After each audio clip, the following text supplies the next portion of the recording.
Vamos falar sobre a psicologia na Grécia Antiga, iniciando com as noções de corpo e alma, que eram vistas como coisas distintas e separadas uma da outra, tendo a alma como uma prisioneira do corpo. Isso já leva à introdução do conceito de psique, que era vista ou entendida como uma oposição ao corpo, ou seja, a alma ou a mente. Esse conceito e a relação corpo e alma é importante para a compreensão das crenças religiosas, pois a noção de alma determinava o sucesso ou o fracasso na vida terrena. Agora vamos falar sobre a origem da racionalidade, que foi o momento em que o homem começou a buscar sua essência e origem, sempre ligando as transformações e mudanças constantes da vida na Terra, e buscava com isso entender seus desejos e vontades. Para finalizar, vamos falar sobre a origem da subjetividade, destacando a contribuição dos sofistas para esse estudo. Os sofistas eram pensadores preocupados com a argumentação e a retórica, enfatizando os sentimentos e desejos do ser, em sua intimidade. É importante destacar que o saber sofista era fluido, e isso contribuía para entender o ser em uma situação ou circunstância, levando a entender melhor os desejos do homem. Bem, mesmo que a psicologia só tenha sido considerada ciência a partir do século XIX, antes desse período já havia reflexões, pensadores e filósofos que debatiam a respeito de temas de questões psicológicas. Durante a Idade Média, foi marcado por uma profunda necessidade de conhecer a alma, ligado também aos desejos da Igreja, que naquele período era a autoridade máxima. E todos os assuntos relacionados à psicologia nesse período estão relacionados à religiosidade. Não tem como fugir disso, sobretudo porque foi um período marcado pela ascensão do cristianismo e marcado também pela Igreja Católica, que por muito tempo passou a dominar todo o conhecimento, ou boa parte do conhecimento desse período. Esse período é marcado por uma tentativa de explicar o ser humano como parte da criação divina, tanto enquanto ser divino quanto ser psicológico. A alma passa então a ser parte mais importante do ser, que estava sujeito às vontades do seu Criador, nesse caso, o Deus. Nas reflexões de teor religioso conquistadas pela meditação e pela prece, demonstra que o homem necessita ser um ser virtuoso e, como tal, deve ter o amor como base de sua ética. A razão, nesse período, para a Igreja, passa a ser um dom divino, proveniente da alma, que, além de imortal, está subordinada à vontade do Criador, da divindade. Por mais que ela tenha desejos próprios, ainda assim ela é subordinada a uma força maior do que ela. E todas as reflexões desse período são direcionadas, são inclinadas à doutrina cristã, pois é o período que é a ascensão do cristianismo. Dentre os pensadores, dois são os que mais se destacam. O primeiro é Santo Agostinho.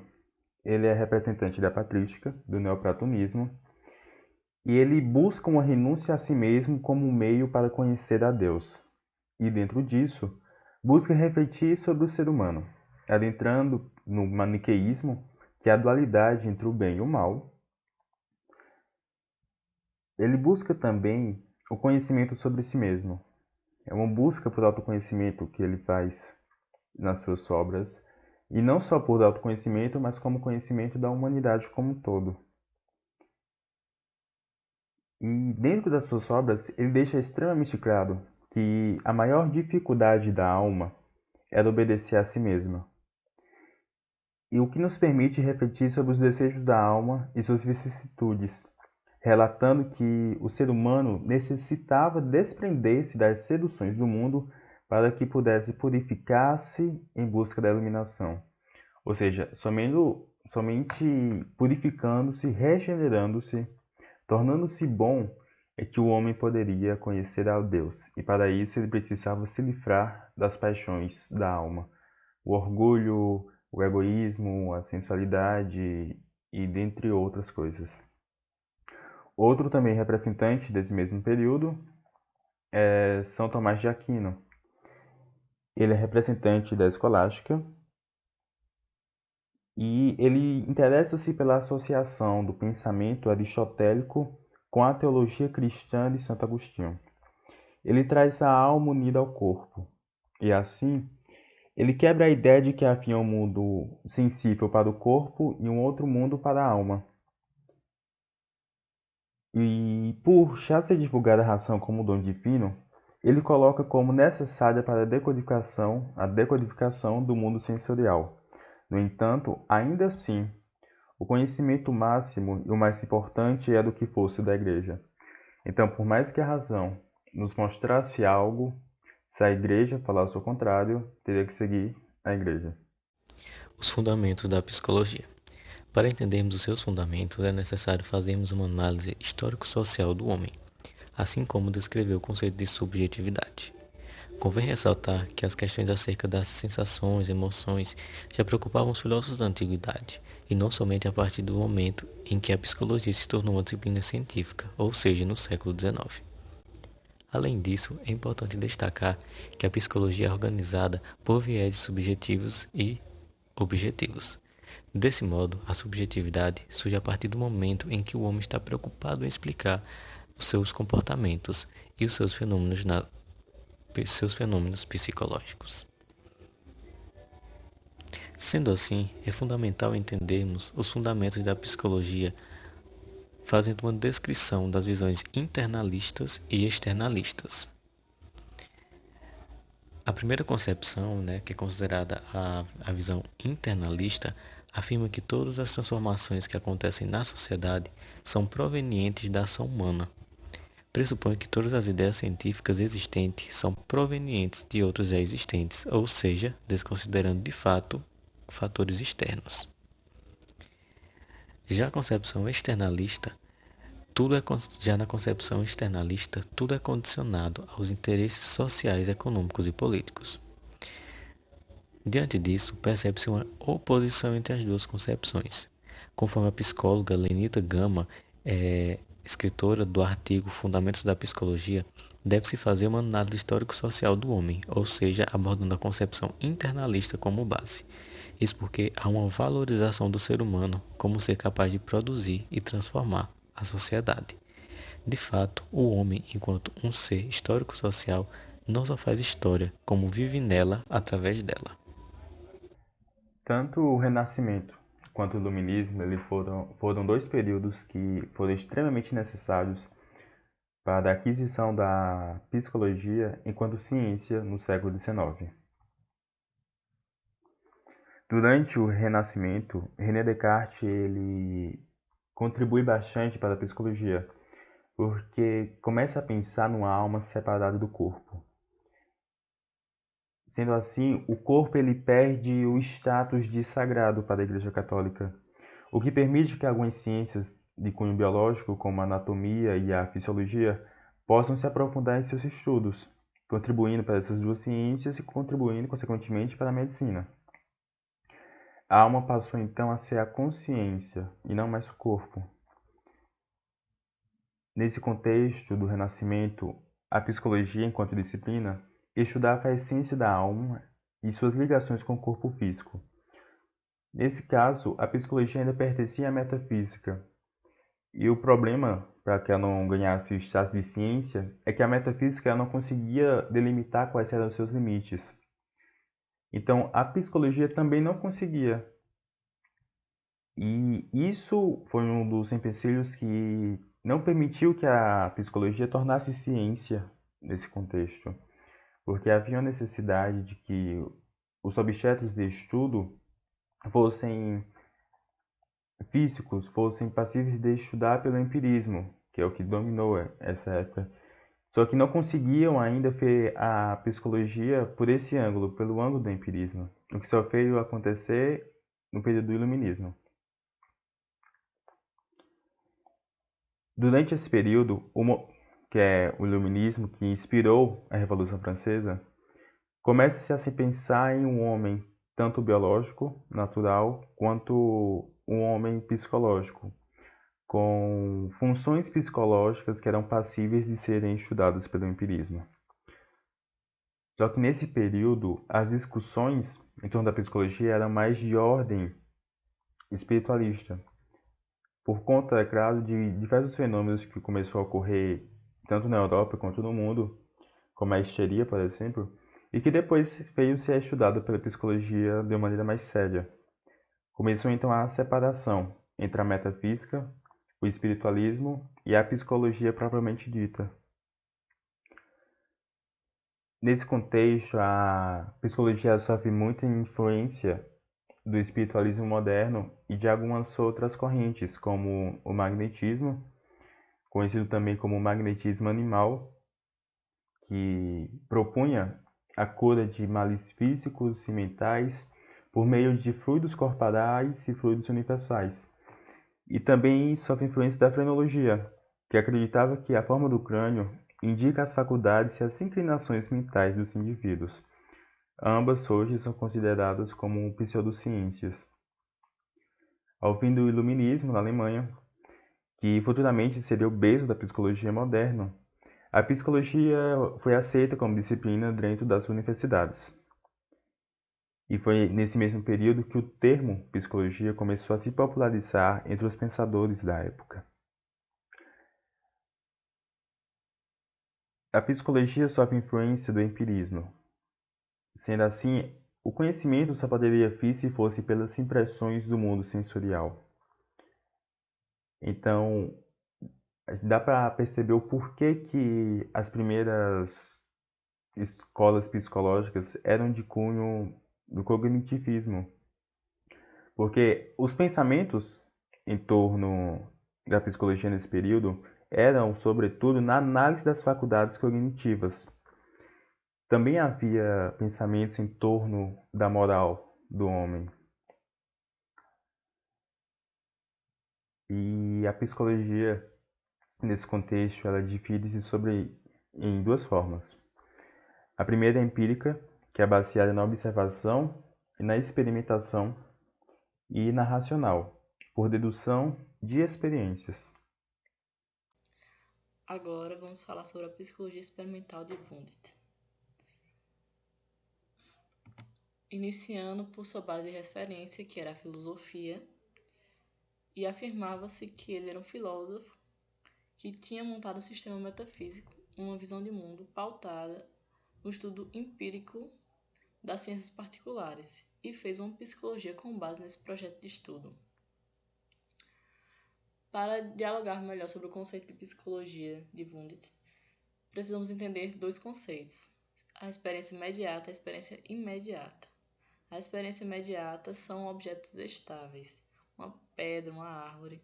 Já a experiência imediata é um conjunto de processos, a observação, a atenção. Então, a psicologia teria como objeto de estudo o conjunto de processos da experiência imediata. As formas de experimentação psicológica de Wundt também são duas: a individual e a psicologia dos povos. A psicologia individual ela é mais centrada no laboratório, na experimentação em laboratório, vendo os processos de uma forma mais complexa. Já a psicologia dos povos, ela não é possível ser feita em laboratório por se tratar de fenômenos culturais e coletivos. Precisamos falar também sobre os postulados gerais da psicologia experimental de Wundt, que também são dois: o paralelismo psíquico e a causalidade psíquica. O paralelismo psíquico acredita que físico e psíquico são coisas distintas e diferentes entre si. Já a causalidade psíquica acredita que existe uma causalidade própria e complexa para os processos mentais. Seria uma fusão de elementos do processo psicoquímico. A junção desses dois forma a autonomia da epistemologia da psicologia. Agora vamos dialogar sobre a avaliação psicológica no Brasil. que teve sua consolidação por meio de outras áreas de conhecimento que iam buscar nela uma melhor funcionabilidade dessas áreas. Aí surgiram os testes psicológicos, que tiveram a influência de Wundt, o pai da experimentação psicológica, como já foi dito antes, que criou uma nova psicologia que tinha outras áreas de atuação. As principais temáticas abordadas eram psicologia educacional, psicologia industrial e psicologia clínica. Com o começo desses testes, houve uma inserção mais profissional da psicologia. A implantação de laboratórios no Brasil teve uma influência muito europeia. Os profissionais brasileiros iam à Europa atrás de novas técnicas de experimentação, já que houve um esgotamento das técnicas de Wundt, constatadas pelas críticas de Binet e Henry, que afirmavam que os processos mentais tratados por Wundt já eram muito simplórios e eram necessários estudos sobre novos processos, como funções de memória, estética, imaginação, sugestão. Com isso, houve uma importante mudança de método e objeto dentro da psicologia, trazendo uma distinção mais específica na avaliação psicológica. Assim, surgiram novas psicologias, sucessoras à de Wundt, mas que tiveram a dele como uma inspiração. Agora eu irei falar sobre a história da psicologia no Brasil, ou seja, a maneira como ela se construiu, visto que é imprescindível a compreensão do processo de construção histórica de uma determinada área do conhecimento. Desse modo, para compreendermos de forma clara, será apresentado neste vídeo os principais períodos que fizeram parte desse processo, uma vez que são considerados períodos de muitas transformações políticas, sociais e econômicas aqui no país, e também de uma significativa produção cultural. Entende-se como primeiro período a psicologia colonial ou pré-institucional. Nesse momento, o Brasil estava sob domínio de Portugal, e por isso as ideias psicológicas produzidas aqui estavam vinculadas aos interesses metropolitanos. De acordo com alguns autores, os conhecimentos produzidos nesse período servirão de base para que futuramente a psicologia pudesse se estabelecer enquanto profissão, embora tenham sido conhecimentos superficiais, associados à filosofia e à teologia. Deve-se destacar os principais temas estudados nesse período, que foram as emoções, o autoconhecimento, a adaptação, a psicologia da criança, a psicologia da mulher, com o objetivo de tentar compreender a função desta na sociedade.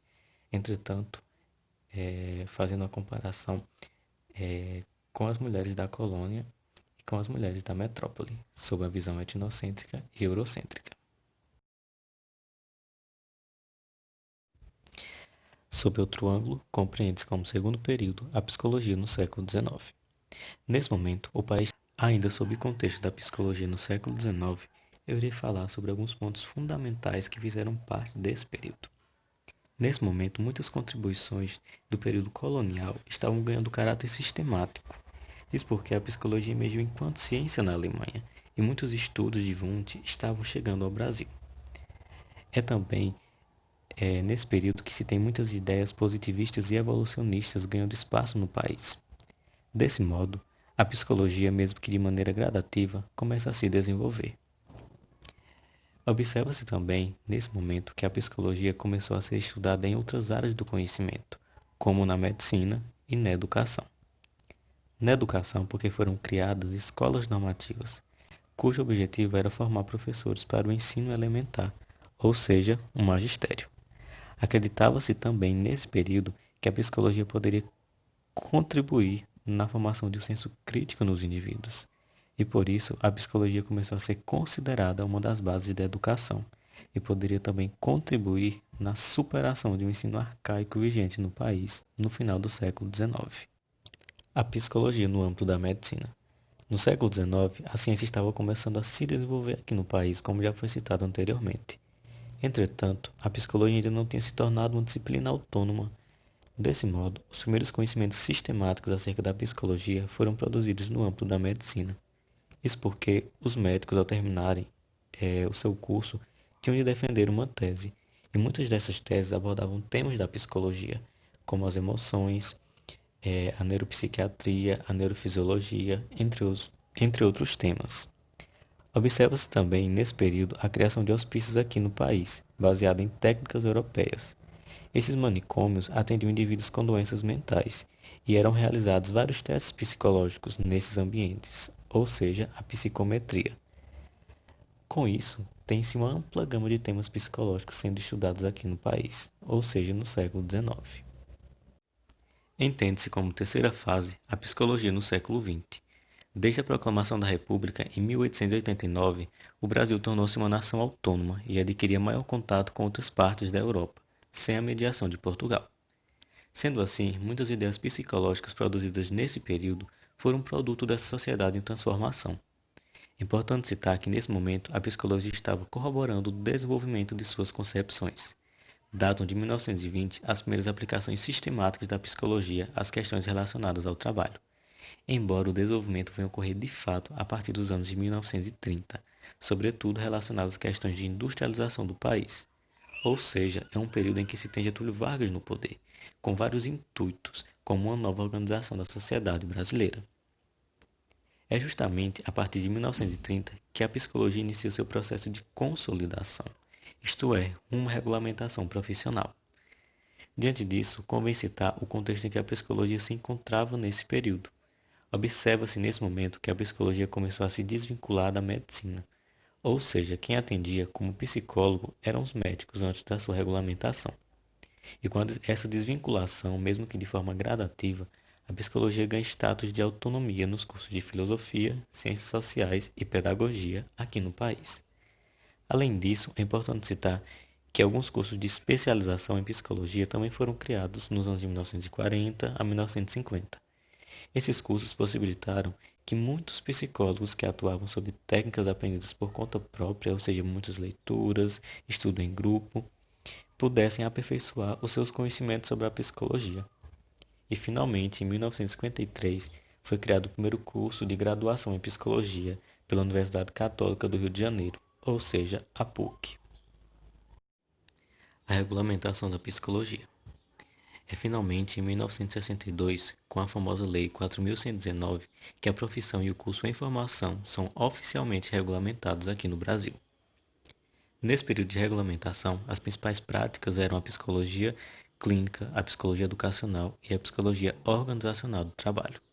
Infelizmente, a psicologia seguiu a psicologia décadas depois de sua regulamentação.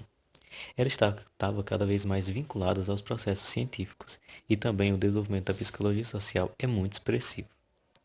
Nesse mesmo contexto, é lançada a primeira revista de Psicologia, Ciência e Profissão, na qual serão apresentadas várias discussões acerca da psicologia, assim como a maneira que a psicologia estava aderindo ao movimento contra a ditadura militar.